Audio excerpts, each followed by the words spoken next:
Hello, imaginary friends!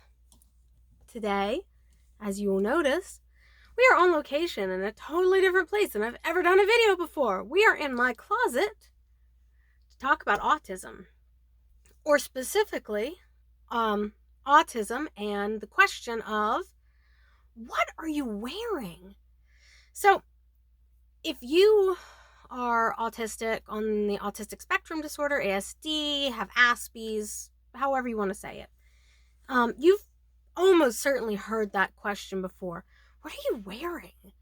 If you have a friend or a loved one who is on the autistic spectrum, you've probably asked them, what are you wearing? Why are you wearing that? And I'm not saying you're doing this to be mean. Like, you probably just honestly want to know, what are you wearing? And so I wanted to talk about that and give you some of my theories. My disclaimer about anytime I talk about autism is I'm not talking about it from the perspective of a doctor or a therapist or a psychiatrist or a psychologist or an educator. I'm talking about it from the perspective of an autistic person. And so everything I say will be 100% accurate and truthful about one autistic person. Just one. And while a lot of traits that autistic people have are shared amongst them, that doesn't mean anything I say here necessarily is true about anyone else who might be watching this or anyone you might know. You can't say, well, you're autistic and you do this thing and Kitty says here's why, because that might not be true. Because I'm telling you here's why Kitty does something. Here's why I behave the way I do, or I feel the way I do, or I like the things I like. And so today I'm talking about clothing, or fashion, expression, makeup, hair, the whole shebang. Everything to do with what I put on my body before I leave the house. And why? One of my cats wants to come into the closet. Donnie, do you want to come? Okay, he didn't. Thought we were gonna have a visitor, but we're not.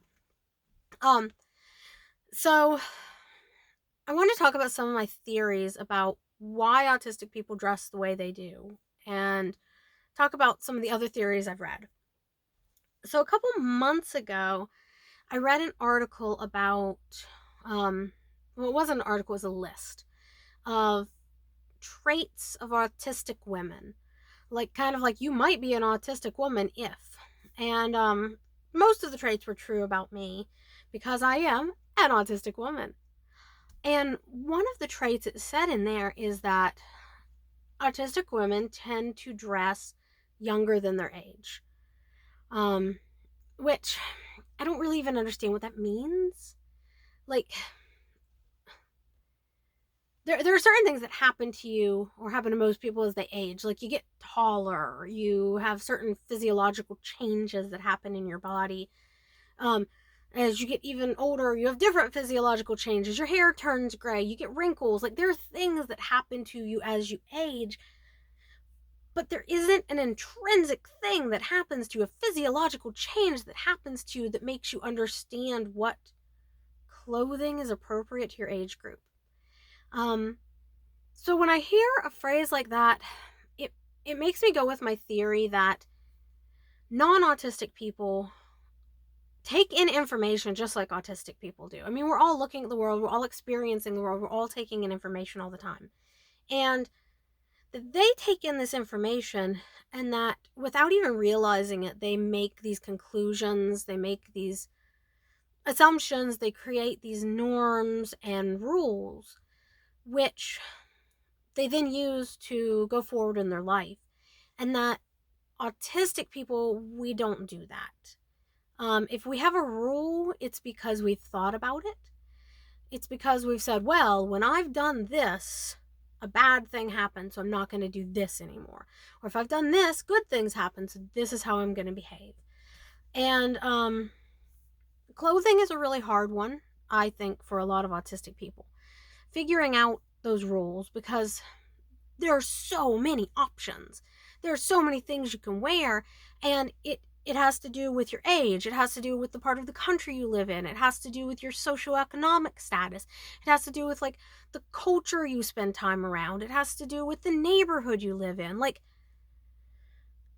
I think that the rules that non-autistic people figure out intrinsically are so vast that for an autistic person to figure them out would have to like have a whole Rolodex of rules to go through. And so autistic people tend to fall into two categories in my experience. Either you come up with a uniform. That's what I did whenever I was much younger. When I was in like high school in my early 20s, I had a uniform. Not that like I went to the uniform store and got some scrubs. It's just every single day I wore the exact same thing. Every single day I wore like one of these 3 pairs of pants. I only had like 3 pairs of pants. I had like 7 t-shirts. I had 3 cardigans. And I could put those in any combination and they would be equally acceptable and uninteresting. Problem with that is I still got stared at. Even when I was just wearing a pair of corduroy pants, a faded t-shirt, and an oatmeal colored cardigan, I still got stared at because I rocked. Especially in public, I'm a rocker. I rock forward and backwards, or I rock side to side. If I'm standing in line at a store, I'm rocking. I used to try to really stop that. Now I just don't care. But so you still get stared at, but it takes some of the pressure off. So if you're an autistic person and you wear a uniform, groovy. If that helps you feel better and more secure and it takes some of the pressure off and you don't have to think about things, then that's amazing. I am so glad you have your jeans and a t-shirt or your slacks and a button up, whatever it is that you wear every day that is your outfit, go with that.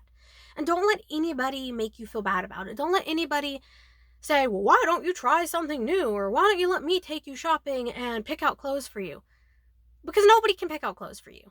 Like, you have to do what's going to make you feel comfortable. So keep doing that. For me, what I found makes me feel comfortable is picking out the clothes that work best for the specific situation I'm going to. And this is all based upon these completely arbitrary ideas that are in my head. Nobody else is outside telling me, well, this is what you wear to this. No, I just make it up as I go along, and it seems to be working out for me. And going back to what I said a few minutes ago about autistic females dressing younger than our age, I think there's actually some truth to that, in that I've watched little kids going to pick out clothes. Kids that have just gotten to the age where they're allowed to go pick out their own clothes and dress themselves. They don't have those rules that adults have. They're going into their closet or into their drawers and pulling out clothes that are just based upon what is, to use the Marie Kondo term, sparking joy. What sparks joy for them in that moment? So they're picking out clothes with their favorite animal, minus cats. They're picking out clothes in bright colors, in cartoons that they like, in things that make them feel good. And it doesn't matter if they match. It doesn't matter if it fits the situation. One of my nieces really likes shorts. She doesn't care what the temperature is. She likes shorts, and she's gonna wear shorts, gosh darn it, unless you hide the shorts. And I think for autistic people, we have that childlike joy at our possession still. It doesn't go away for us. I am not jaded about, like, okay, I'm jaded about a couple of things, but items and objects that make me happy are not one of those. If something is so cute, it makes me want to cry today, it's going to be so cute, I want to cry tomorrow. It's going to be so cute, I want to cry a week from now, a month from now, a year from now, 10 years from now. Nothing gets old for me. Sometimes that's a little overwhelming. Sometimes my own home, which has this awesome collection of things in it, gives me a little bit of sensory overload. There have been times where I've had to put away things because they're too awesome and it's upsetting me how awesome they are. But that's another story. So as far as clothing goes, for me personally, I wear the outfit that feels right to me in the situation, that says this. For example, on Thanksgiving, I wore this dress. It has pumpkin pies on it. and foxes and leaves. This is my Thanksgiving dress. I wear this dress every year for the last 3 years on Thanksgiving. That's the only time I wear this dress. There are 365 days in the year. This gets one of them. Next year, I'll wear this on Thanksgiving because I've decided in my head that that's the dress I wear on Thanksgiving. This outfit, which is childlike because it's a children's size extra large from Target. I happen to be very short, so I can pull off children's clothing. It's a little short, but I don't care because it's amazing. I mean, it's a cat. It says Meowie Christmas. What more do you want out of a piece of clothing? So, and this hat, if I was not autistic, I might have still looked at this hat. Like, I figure non-autistic people still like things. You'll still look at a thing, and there's a part inside you that goes, oh my God, that's so cool. So you would look at this hat, and you'd be like, wow, that's an awesome hat. But then you would go, yeah, but I don't need that. Or I would never wear that. Or that doesn't fit my group, whatever that is. That hat's for these people, and I'm not one of those people, so I can't have the hat.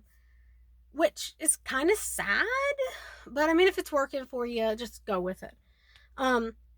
Or if I was still doing the uniform thing, I might have seen this hat and had a straight up meltdown in the store. I've had it happen before, where I will see something, I will want something, it'll give me this visceral feeling of excitement and joy, and if I can't have it, I kind of freak out.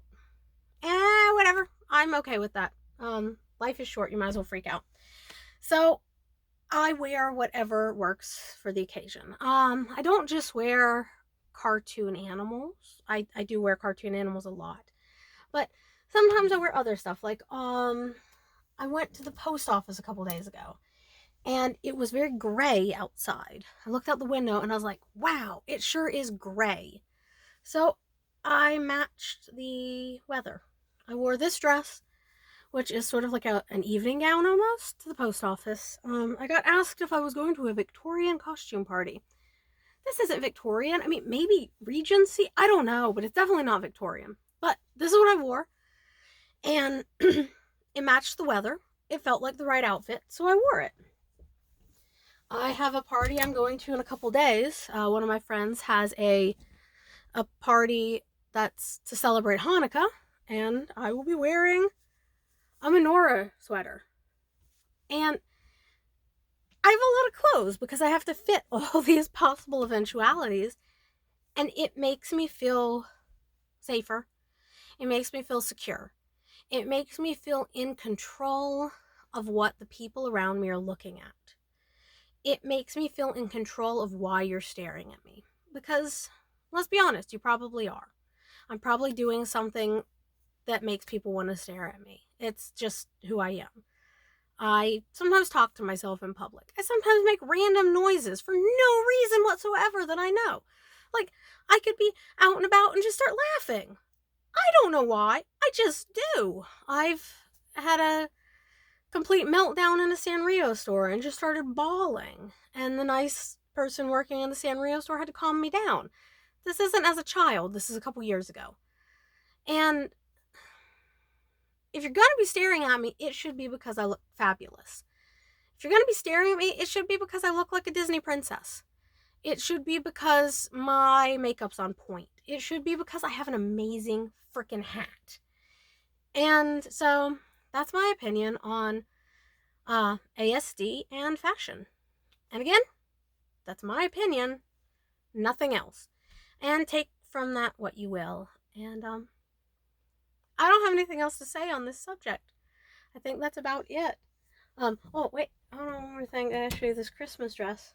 Look, it's a Christmas dress. I don't know when I'm gonna wear that this year, but there will be a day soon this year when I will be wearing this Christmas dress. And one more thing, because I haven't worn this one yet either. This one's awesome. This is a new, I think I'm gonna wear this for New Year's Eve or around New Year's Eve. Look at this.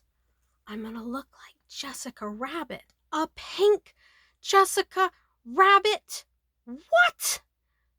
Okay, now I have nothing else to say. Oh, it's sparkling. Bye, imaginary friends.